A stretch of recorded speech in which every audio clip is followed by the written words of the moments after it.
एकादशी फाल्गुन कृष्ण एकादशी फाल्गुन के कृष्ण पक्ष में किस नाम की एकादशी होती है और उसका व्रत करने की विधि क्या है?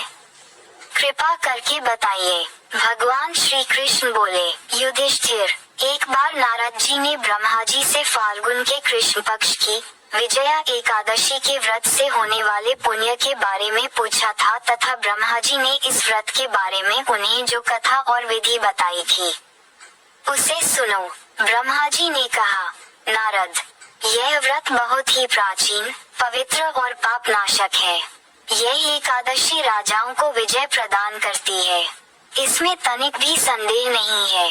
त्रेतायुग में मर्यादा पुरुषोत्तम श्री रामचंद्र जी जब लंका पर चढ़ाई करने के लिए समुद्र के किनारे पहुँचे, तब उन्हें समुद्र को पार करने का कोई उपाय नहीं सूझ रहा था। उन्होंने लक्ष्मण जी से पूछा, सुमित्रानंदन, किस उपाय से इस समुद्र को पार किया जा सकता है? यह अत्यंत अगाध और भयंकर जल जंतुओं से भरा हुआ है।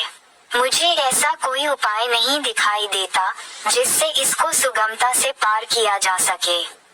लक्ष्मण जी बोले, हे प्रभु, आप ही आदिदेव और पुराण पुरुष पुरुषोत्तम हैं। आपसे क्या छिपा है? यहाँ से आधे योजन की दूरी पर कुमारी द्वीप में बगदलभ्य नामक मुनि रहते हैं। आप उन प्राचीन मुनीश्वर के पास जाकर उन्हीं से इसका उपाय पूछिए। श्री राम जी, फाल्गुन के कृष्ण पक्ष में जो विजया नाम की एकादशी होती है, उसका व्रत करने से आपकी विजय होगी।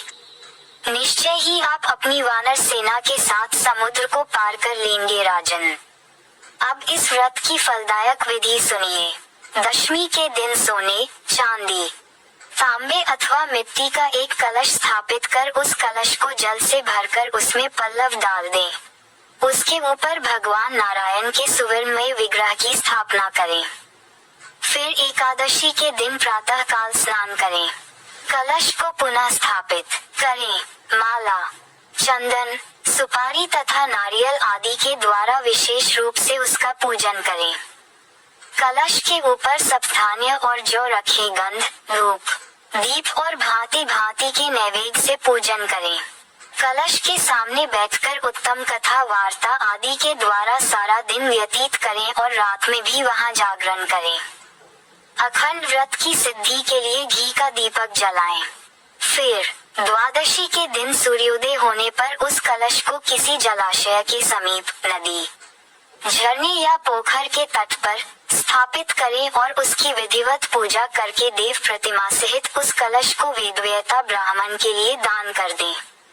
कलश के साथ ही और भी बड़े बड़े दान देने चाहिए। श्री राम, आप अपने सेनापतियों के साथ इसी विधि से प्रयत्नपूर्वक विजया एकादशी का व्रत कीजिए।